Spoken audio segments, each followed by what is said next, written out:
ছোট বোন আমাদের কারোর কথা শুনি না, সে তার মতন, তার ইচ্ছা হলে আসবে, না হলে আসবে না। ও তো আখ খেতে পারে না, ও আখটাকে এরকম নেবে, এরকম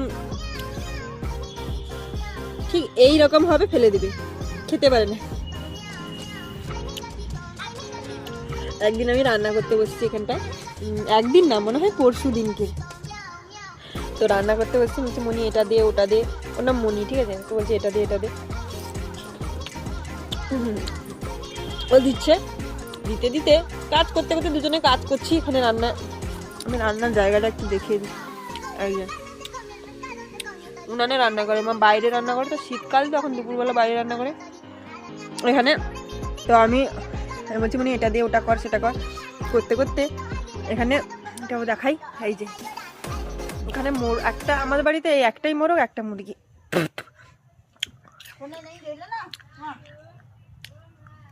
হাইসে কি বলছে, এই মোরগ আর মুরগিটা আছে আর কি।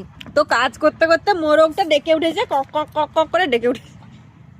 মনি বলছে বেশি চিল্লাবি না, মেরে খেয়ে নেবো, মাংস করে খেয়ে নেবো।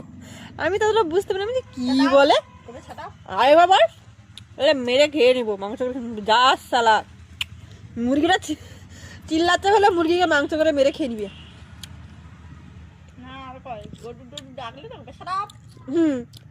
এই যে আমাদের পাশের বাড়ির একটা গরু আছে আর কি, ওদের বাড়িতে গরু ডাকে মাঝে মাঝে, আম্মা করে ডাকবে দুপুরবেলার দিকে, হ্যাঁ সারাপ, গরুকে বলো সাটাপ। ওদের বাড়ির লোক শুনে বলছে কি বললি, আমাদের বাড়ির গরুকে সাটাপ করছে।